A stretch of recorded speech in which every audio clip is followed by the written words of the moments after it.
The Phoenix Suns win in Denver again. The Nuggets get outshot from three-point range again and miss a ton of open looks.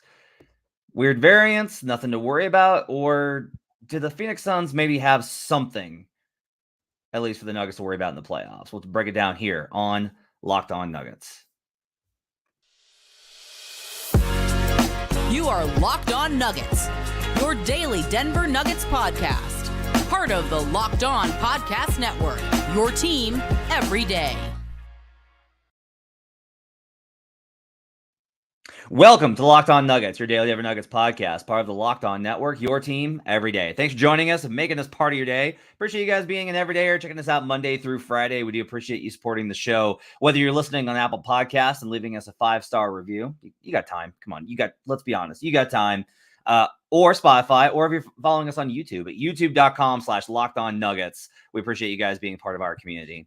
Today's episode is brought to you by FanDuel. Make every moment more. Right now, new customers get $200 in bonus bets with any winning $5 bet. That's $200 if your bet wins. Visit FanDuel.com/LockedOn to get started. My name is Matt Moore. I'm the senior NBA writer for the Action Network. I'm joined by Swipa. You can follow him on Twitter and on the YouTube, on his own YouTube channel at SwipeAcam. You can catch him in the BR app. You can catch him on Mile High, on the Pickaxe and Roll Pod. You can catch him everywhere. He's with me today for us to break down the Nuggets loss to the Phoenix Suns. I want to go ahead and jump on this Thursday edition because this was like a really interesting game to me for a number of reasons. It wasn't like this big telling thing. It's not this big. I'm not like, oh man, the Nuggets are not going to win the title. Like nothing much changed off of Wednesday night's results, but I do think it's a interesting game to break down. And based off of Swipe's tweets last night, I was like, oh, I think this will be a good episode. So I wanted to go ahead and jump on and do this one. Every time Matt Moore interacts with my tweets, I know that I've made it very far in life because early on when I first met him, he would never say anything about my tweets. But now I get quote tweeted and everything, and now we're building shows off said tweets. So this has come a long ways, y'all. You're in the circle of content. There you go, circle of content. Joe Broussard says it's Swipe and Gripe. That's not a bad name for the show. I gotta admit, Swipe and Gripe. All right. So the Nuggets get the loss on Wednesday night in a late game on ESPN, 104-97, trail throughout. No Jamal Murray. Let's start right there. Jamal Murray, so something interesting we noted in the media room was his designation shifted from an ankle to a knee, left knee inflammation. He had the ACL injury on the left knee. That was 2 years ago. Not surprising. It's maybe swelled up. He did go through warm up pregame. So Jamal went through his normal pregame warm up. Like he did the whole pregame warm up. Did have a sleeve on the knee, so had a wrap on it. But I wouldn't say necessarily that this was like oh man, Jamal might be out a while, because he did go through the full. Now that doesn't mean he's going to be back on Friday. I think that's very much like he's going to be questionable. I'm pretty sure, and he might play, he might not. But no Jamal Murray in this game, so that's significant. No use of Nurkic on the other side, and Jamal Murray is more important than use of Nurkic. But if you're trying to defend Nikola Jokic, certainly use of Nurkic is important. And Nurk's done a pretty good job in winning the minutes versus Jokic for whatever reason over the last couple of seasons. I'll start here, Swipa. What was your big takeaway from this game? What was like the big thing that you felt came out of this game? There were a lot of playmaking opportunities for Joker to start the game. The offense was roaming. It was 29-29 at the end of the first quarter. It looked like it was going to be a high-scoring game. Both teams were putting up a lot of three-point shots. Both teams were committed to putting up more three-point shots. And it looked as if the Nuggets were going to be able to find advantages on the night. And, their defense wasn't as locked in as it needed to be, but had they picked it up and had they not gotten down like they continue to do 15 points here and there, it looked like it was going to be a game that if they got it tight down the stretch, they would be able to close it out. And Porter started the game off really well. He had 14 points, I believe, in the first half, and he was cooking. I think Jokic, really start in the second quarter, when he kind of started putting his foot on the gas a little bit, started to take over as well. I think the game started off well. KCP was hitting. He kind of looked like what was that last year? Game 2 KCP when he had the 21 points or something like that. I can't remember what it was. Mm-hmm. Yeah, moving. Just pump fakes, moving to the left, just being really aggressive with his shot.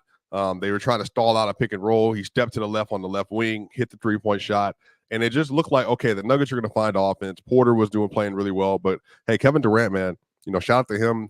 I personally think, Matt, we can talk about this another time. I think Kevin Durant has an argument for the best forward in the league this year, small forward. I think he can make first-team All-NBA over Tatum if, everything was on the books. I just think he's had an incredible season this year. Yep.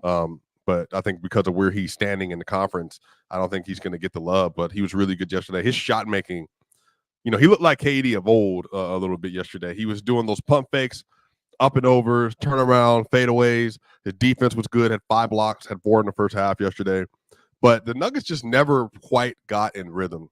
And it's an interesting day, Matt. When Colin closes the quarter over Reggie Jackson in the second quarter, he just looks like a better player yesterday. No, get off of this. You got to get off of this, man. Listen. I'm not off of anything. I don't think Colin deserves. No, not deserve. I don't think Colin should get a lot of playing time either. But yesterday, I'm saying yesterday in that game in particular, I think Colin had 8-1-1 in the first quarter, and he was hitting his shot. He was 2 of 4 from 3, which is more so what I was saying is an indictment of. At that point in time, he was able to make a couple more shots. It aided their offense a little bit more. Reggie just did not hit any shots in the first half. It's not about player for player, Matt. It's not about player for player. But yesterday, did he not have a better first half? Everybody's got the agendas. I'm so tired. It's not an agenda. How is that an agenda? It's a question. So Reggie was 5 of 7 from 2-point range. Yes, he was. Mm-hmm. Okay. In the first half, he didn't make a shot. And he's able to actually get downhill and create things. And he's actually able to put pressure at the rim. And Collins' air ball also, by the way, in the second half was a very big swing. Like the air. Yeah, it was a deep 3. Wah, wah, wah, wah, in the arena. Look, Collins in a tough spot. This is a big game. He's having to play because Jamal is out. Collin did fine. But we just no. No, Matt, in the first half, I said first half. I did not say game. I said first half. Collin had 8-1-1 on 2 of 4, 0 turnovers, and he was a +4. Reggie was a -11 and 0 of 4 from the field. That's all I said. I didn't say in the game. I had nothing to do about the game. Reggie closed because he was better in the second half. Was he not? He was better in the second half. Yes, but anytime. But I would just warn you because I saw you tweeting about it about wanting Collin to close and I did not say Collin close. I didn't say he was playing with effort. That's all I said. This was first half. He does. I just no. I don't think either one of them should have closed yesterday, personally. So I know you want the no point guard lineup. So I want to go to kind of talk about the shots, right? So Denver goes. Let's talk about the offense. 10 of 40. And post game, I always love these kind of games because it's interesting to get player perspectives. And Malone was not livid after this one. He was not mad. He was basically like, look, I don't, there's things we could have done better, especially on the offense, because I knew he was going to be mad about the offensive rebounds. So I asked him I was like, offensive rebounds or 3-point defense, which one bugged you more? And he was like, both. And he was like, but honestly, a lot of it was we just didn't hit shots. And then they're getting they're getting better opportunities in transition because we're missing so much. And he's like, some of this just is make or miss. And the players kind of asserted that they liked the looks that they got on the 10 of 40. Now what's interesting there is and this is a question that goes back, and the most famous example is the 2018 Western Conference Finals, where the Rockets missed 22 straight threes. If you're missing that many threes, should you start attacking the basket more? Should you not take the threes? I asked MPJ and Joker that question of would you like to have seen more cuts? MPJ, I always love this because MPJ is he is not a mission statement guy. He thinks about things a little bit more it's complicated. And so he was like, yeah, no, look, he's like, look, I like the looks that we got. We like the looks that we got. We just miss really good looks. And he was like, but if we're not hitting, we should probably be cutting more, because Malone said that too. Malone's like, now, I would have liked to have seen more movement on the weak side. We weren't moving when Joker was getting doubled because they were leaving us open. So Joker kicks out, and then we were missing threes. And MPJ was like, you still need to be putting pressure on them, especially if you're not hitting. We got to adapt to that. Not adamantly, just it's complicated, but probably a little bit more. Joker was really interesting on it because I asked Joker that, and he was like, so the problem is that they're shrinking the floor. Yeah. He's like, so, it's easy to say, well, you should cut more. They want you to do that because that's what they're game planning against. You have to hit those shots to force them out. And if you're not, it's going to be really hard for you to find those opportunities underneath because that's what they're playing against. It was a really good answer from Joker. So that makes it complicated. So the answer of just like, why don't they take more twos? Why aren't they attacking the rim? You don't want this lineup without Jamal like just ducking your head down and trying to burrow your head to the rim. Like that's not what you want to do, even without Nurk there. KD was a really great rim protector last night. Drew Eubanks gave great effort. The Suns' defensive rotations also were fantastic. They were anticipating this too. So we got to go to break in a second. But when Joker, the same time that they sent the double, they started rotating. That's hard to do. And that shows a level of game planning for this game in particular that indicates the level of how seriously the Suns took this game. On the other side, we'll get more into the 3-point stuff. I'll talk about some of my concerns with the Suns and the 3-point volume and an ongoing question of this and whether the math problem really is going to be an issue for Denver or not going forward into the postseason. We'll do that when we return here on Locked On Nuggets. Are you the kind of driver that likes to push things a little further? Ever wonder what adventures could be around the next corner? Our friends at Nissan have a lineup of SUVs with the capabilities to take your adventure to the next level. The 2024 Nissan Rogue is perfect for city drives and great escapes. I am very excited to be buying a new Rogue this year. I can't wait to do it a little bit later in the year, but I'm so excited to get a new Rogue. They are the best car I've ever driven. Class exclusive Google built-in is your always updating assistant. Call on for almost anything. Gone are the days of connecting your phone. You get Google Assistant, Google Maps, and Google Play Store built right into the 12.3-inch HD touchscreen infotainment system. The 2024 Rogue is the perfect midsize crossover for your next adventure. You also got the 2024 Nissan Armada. It'll change what you expect from a full-size SUV. Picture a rugged 4x4 that can seat up to 8 in first-class luxury and style. Tow bigger and explore further in the 2024 Armada. Take the Nissan Rogue, Nissan Pathfinder, or Nissan Armada and go find your next big adventure. Shop NissanUSA.com. We're also brought to you today by the Amazon Fire TV. So the Amazon Fire TV it's such a great piece of technology.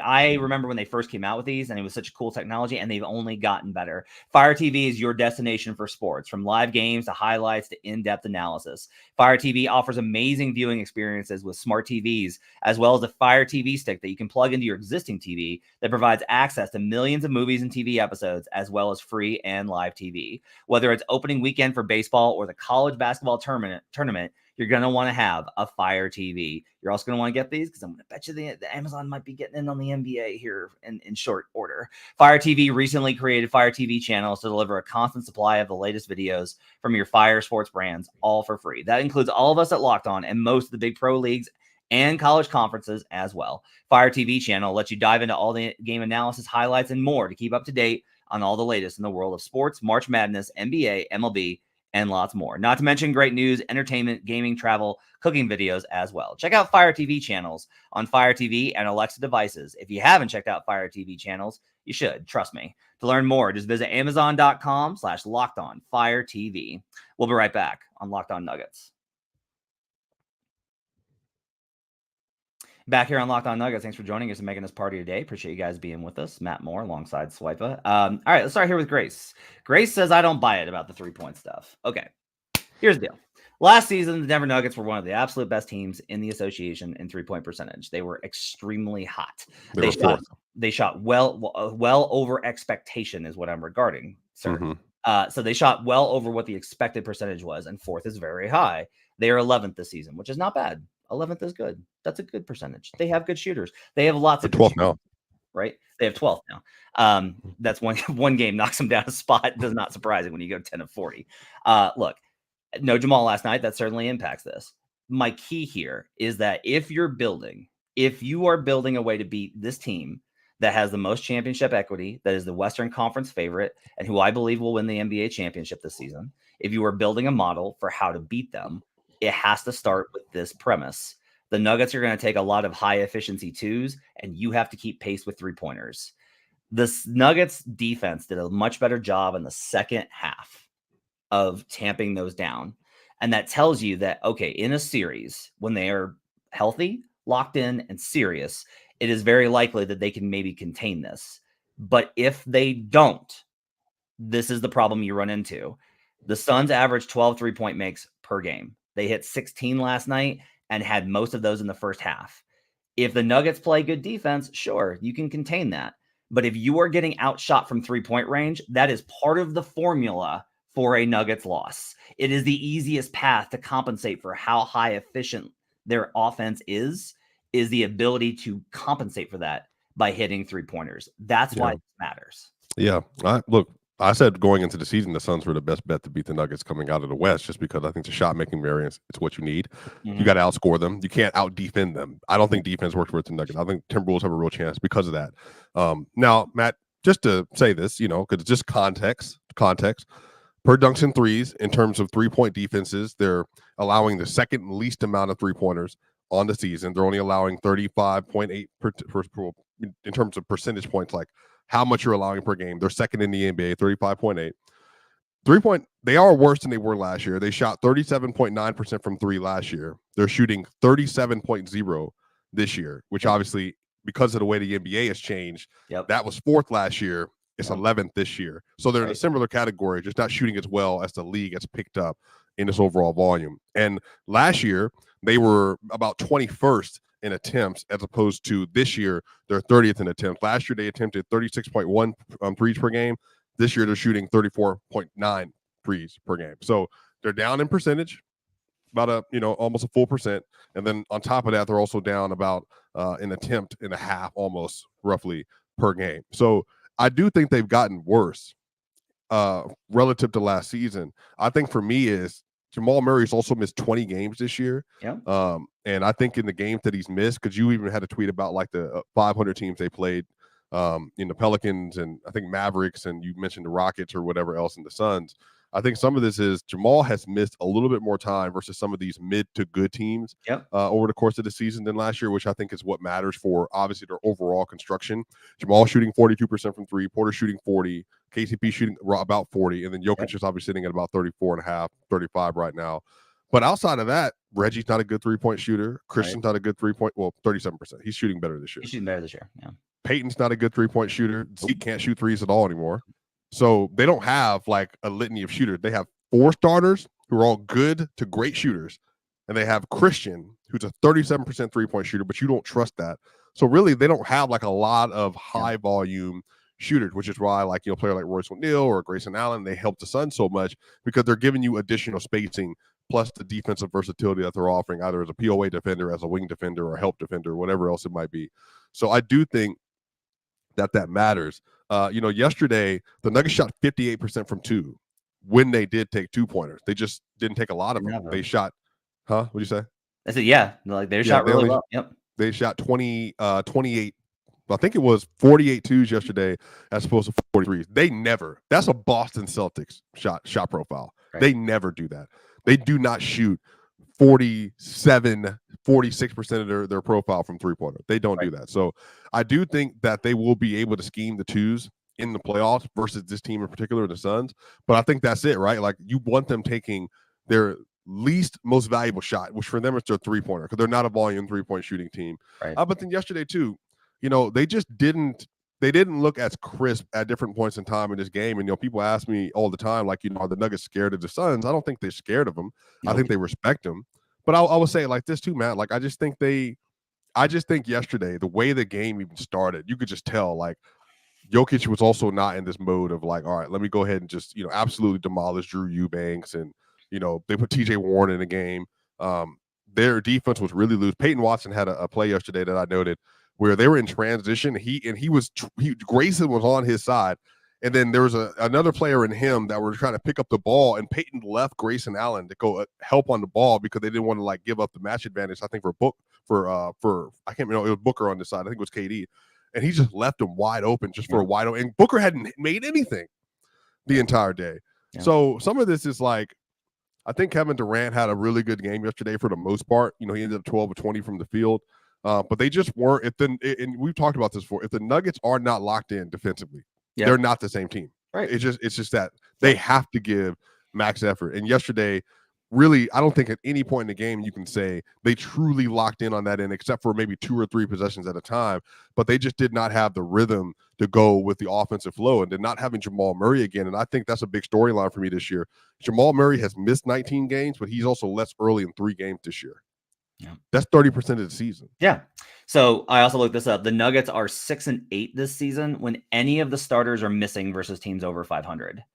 So Rockets 3 times. I need to like very much stress this to everybody. I am again, the Nuggets are the most likely team to win the NBA championship. Your team is extremely good. You have a great team. If you are missing anybody, your chances go down more than other teams in your tiers. So the Minnesota Timberwolves, yes, if Ant is out, they're screwed. Yeah. But if Jaden McDaniels is out, I think the Wolves can find ways to win. If Kyle Anderson's out, they can find ways to win. If Mike Conley's out, I think they can find ways to win. If the Boston Celtics in particular, right? Boston can miss almost anybody and still win. That's how good they are, and that's how deep they are. Denver is built upon the synergy of the top 5 guys.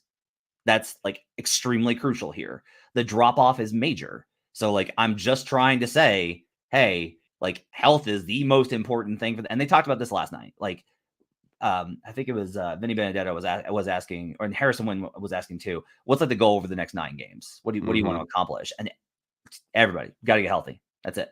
And they're banged up. If you wonder why they didn't look very crisp last night, that was in part because AG is banged up. Like he's not doing great. And the Reggie Jackson also very banged up, not doing great. Like these guys are all this is that part of the season. I do want to talk about this from Gilbert Arbella before we go to break. Y'all act like the Suns are Steph and Clay out there. They'd rather shoot middies. Enough with the mischaracterization. So this is my problem, Gilbert, is that's what I expect from Phoenix because I've been harping on it for 2 years that they don't take enough threes, and that's a problem for them. They have great shooters that take less efficient shots, which is why their volume of 3-point shots in the first half versus Denver was extremely notable. They came in with a game plan that is contrary to how they play. And if they stick to that game plan and they execute well enough to get that volume of threes up, and yes, Denver's defense matters here, but that's going to be the battle because it doesn't mean that the Suns are better. It shortens the gap. That's all we're talking about here. On the other side, we'll wrap up with this conversation. We'll also get into a little bit of discussion on Friday's monster game versus the Minnesota Timberwolves. We'll do that and more when we return on Locked On Nuggets.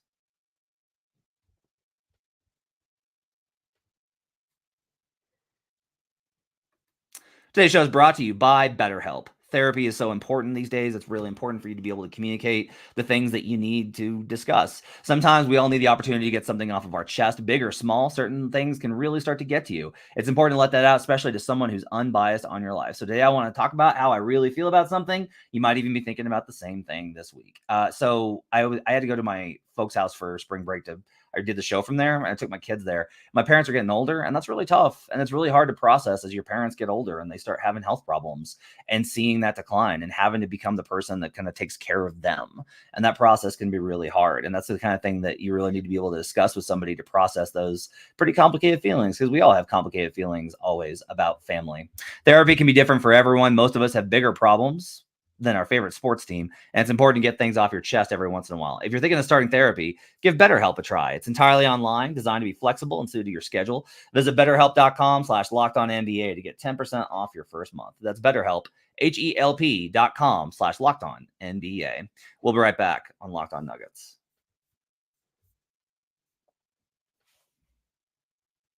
Back here on Locked On Nuggets. Thanks for joining us and making us part of your day. Appreciate you guys being with us. I want to talk about this because this, I think, is an interesting thing. So, did you see that? Yeah. So Malone's 4-guard and Watson lineup got destroyed. They lost by 7 points. That's the game. You're not wrong. Harrison asked about Peyton Watson and wanted to see him. Like, oh, did you because I asked him pregame. I was like, are you going to experiment in any in this game with just is this an opportunity to try things for a playoff series? And Malone's like, no, we just want to win the game. And then he was asked about the reasoning for that afterwards. And Malone was pretty obvious about this, which is why I thought the criticism for Malone was hilarious, where it was like, what are you doing? He's an idiot again. It was basically this: can't play AG at 5. He's too banged up. Got to be able to keep his minutes down and got to be able to not have him be playing 5. So they put Peyton in to get those minutes through because they didn't want to deploy AG at 5 last night because the physical toll that it takes on AG. They don't have anybody else that can do it. So that's how this goes. You play DeAndre Jordan with how many guys that they play staggered with Beal, Booker, and Durant, and they're going to cook in that mid-range, and that's the shots that they want to get to. So there wasn't a good option last night. That's why that lineup played. That's why it got destroyed. And it does tell you, like, the Nuggets did not play this game as we're going to design everything to win this game. They played it as in, like, we want to win this game. We're at home. We want to win this game, but we're protecting our health for the postseason because a lot of our guys are banged up. Yeah, that was I knew, Matt, as soon as I saw that lineup, oh no, I know exactly what's happening here. This is not locked all in game. Yeah. Let's do everything we can to secure the victory. Again, just for the audience that was not watching the game, Reggie Jackson, Justin Holiday, Julian Strother, Christian Brown, and Peyton Watson. And as you would expect, there was nothing that was created over the course of that lineup. And then I think they actually had a good back-to-back possession with Christian Brown and Peyton Watson got blocks, but no offensive progress whatsoever. So, again, I don't even think there is anything to be upset about. People are like, we're making a big deal about it, but I think this is just time of the year where they're trying some things.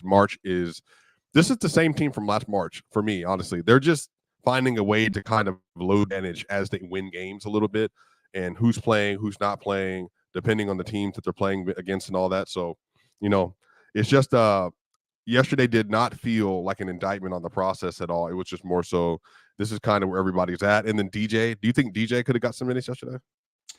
So I think this is an interesting question. I think part of that gets into, again, I think if you play DJ and you're playing drop coverage versus this team, that's not the team to play it against. The Suns are also playing at a faster pace, not the team to play it against. And the final thing here is like, look, you are 9 games now from the playoffs. DJ's not in the playoff rotation.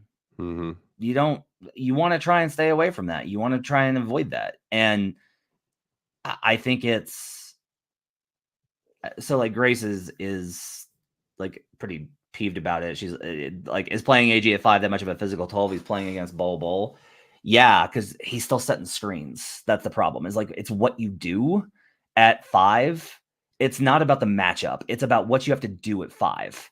And that's and like, this is true for so many guys around the league. And I think it's an underrated element because we all act like, well, you could just play it. You could just do it. Just go out there and do it because you're doing the same stuff anyway. It's all basketball. No. LeBron had a really good point about this with JJ Redick about guarding point guards. If you've never guarded point guards before and all of a sudden you're getting cracked by screens and how different that is for you when you've been guarding 2 guards, it's very different. And it's one of the reasons why guys like AD really, like, AD sucks at 5. He hates it because it beats the snot out of him. And the toll that AG takes is significant and they need to try and protect him. Like, AG probably needs to rest more down the stretch. And again, they have some opportunities. This is like Spurs, Memphis, a few games in there. And this is what I'm kind of getting at is, like, Denver needs to increase the chances that they maybe not get the 1 in order to get guys healthy. It's not binary. You might be able to win both. I do think that they may have. I think that the idea of, like, well, we can kind of half it, right? Like, we're going to miss some guys here and some guys there, and then we can still win and guys get rest. I really think it just needs to be like number 1A, get guys healthy. Whatever needs to be done to have that happen is what they need to do. Well, if you look at their schedule, they're going to have the Wolves, the Cavs. I think they probably go for definitely the Wolves game. That Cavs game, we'll see. But then they have the Clippers, the Timberwolves again. But outside of that, Matt, it's the Spurs, Hawks, Jazz, Spurs, Grizzlies. I feel like there's going to be a little bit of a restathon happening over the course of those games because they just don't need to put all the guys out there for those victories. Now, obviously, that depends on some of the seeding and how hard they're going. Now, I will say this: just because they got the Blazers and the Grizzlies win doesn't mean that they're going to get all those wins if they rest. No, I agree. Right, it lowers the win probability, right? Right. And that's totally okay. But I'll just stress this: look, if you're in the 2 seed, because I was looking at this morning, if you're in the 2 seed, you're not playing the Lakers first round. And the Nuggets have won 700,000 games in a row versus the Lakers. They don't need to be scared of anybody. They're the best team in the Western Conference. But 2 seed's a fine spot. You might play Phoenix, right? And you might, like, it's gonna be tough no matter what. It's like, do you want Devin Booker, Kevin Durant, and Bradley Beal, or do you want Luka Doncic and Kyrie Irving, or do you want the Kings, who always get up for that matchup, or do you want potentially Zion Williamson, maybe Brandon Ingram back, and the Pelicans with 500,000 wings? Like, there's no good answers here. They're all going to be tough matchups in the West. So my point here is also, like, is home court great for Denver? Yeah, but can Denver go on the road versus OKC or Minnesota and win? Absolutely. They can win a conference finals, and those are the only 2 teams that if they reach the conference finals would have home court over them. Like, that's important to remember. If those teams get upset, Denver can have the 2 seed, and if the 1 seed gets upset, Denver gets home court anyway.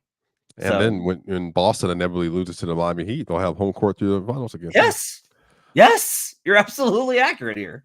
So I think it's this game. I want to be clear on this. When I'm pointing all this stuff out, there's the pushback that I get is really fascinating, because you don't need to panic here. But there has been this air of invincibility around Denver because of the 15-2 run since All-Star that I think is not necessarily indicative of how good Denver is. That's not to say that Denver's not the best. They are. You can be the best and not have like this monster lead on everybody else.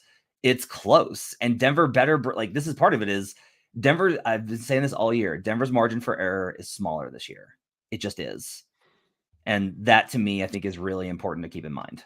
I'm trying to think, because I've heard you say that a couple of times. I'm trying to think last year how much margin for error they actually had. Do you think it's just that Bruce Brown proponent to it that makes the margin for error smaller, just because they don't have that veteran off the bench, that 6th starter? Yeah, I think the stability that Bruce brought, I think the Bruce versus Reggie stuff, I think is significant. I think here's what's interesting. The starters are slightly better. They have a 13.7 versus a 13.5 last year. They're slightly better. Tiny bit, a little bit better net rating. There are times this year where, from a non-analytic standpoint, I see them playing better than last year at times and worse than last year at times. So I think the starters are maybe a little less consistent than they were last year. And that, to me, I think is like, that's an anecdotal shot thing. making. I think a little bit. Their defense is better. Yes. They're more locked in. Yes. But the other end is like, it's just maybe the consistency of making some of those housers that they were making. And like, look, part of this too is you mentioned that you were breaking down the 3-point shooting, right? Of like, they have 4 good shooters in the starting unit. And that part of this is like Joker levels up so much in the playoffs in terms of, he's like, last year, I forget, was he 40% from 3? 46. Oh God. So yeah. Right. And if he does that again, and this is a lot of it is, that's the difference. Yeah. This is one of the things about how to think about the margin for error is like, what happened last year? Well, like Joker shot 46% from 3 and Jamal goes into Super Saiyan on a God mode. Okay. The question is, what if those things don't happen? Right. Like I'm not saying they won't. That's the difference. I'm not saying they won't. But if they don't, how can you win? Joker shot 46% from 3. He shot 52%, I think, from mid, and then he shot really well at the rim, but he shot 79% at the line. Jamal shot 50% from mid. He shot 39% from 3, 93% from the free throw line. And again, to your point, that's small, but Jamal's shooting 85% from the free throw line this year. And if you get an 8% uptick in the playoffs on similar volume, and then you're also getting a carryover with the shooting, and Jokic is going to have to shoot better in the playoffs. And he's had some inconsistencies this year with the jumper, but I think he might struggle still in the first round a little bit, and second round and on. I think he'll shoot better because it's just a rhythm thing with him. And he's talked about this, Joker, why sometimes you don't shoot as well. He said, just thinking, like sometimes you just have to shoot. And I think Joker, that's going to be the difference. Porter, for me, is the one that was really consistent through the playoff. People get on him for that finals, but up until the finals, he was lights out as a shooter. And I think KCP has to be there as well, but that's where it comes down to. If Joker is hitting those pop shots that he gets out of the pick and roll, or those movement threes he gets, that for me is like the other part of it. Yesterday, he was 1 of 5 from 3. Matt, if he's 3 of 5 on those open attempts, then even the game flow is different. And that's what it also felt like. Yeah. So again, I'm not saying like Phoenix should be favored in a series versus Denver. I'm not saying Phoenix will upset Denver in a series.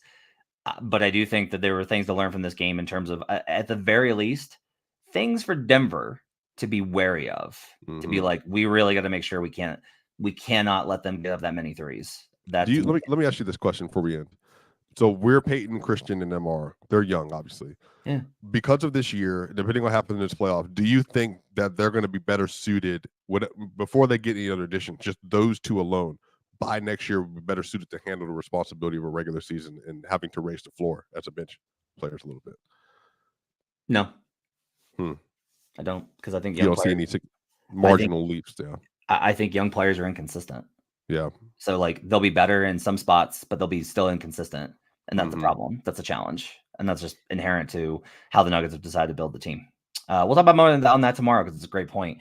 Tomorrow, we'll also get into the Western Conference playoff seeding implications. We'll take a look at the West. We'll also talk about the big game. Wait, are we doing a show again tomorrow together? Yeah, I'm with you again tomorrow. Wow, look at this, y'all. Look at us. Blessed. Can't get enough of swiping right. So we'll do that tomorrow. Thanks for joining us. Make sure to hit the subscribe button and like on YouTube. We'll see you guys again tomorrow here on Locked On Nuggets.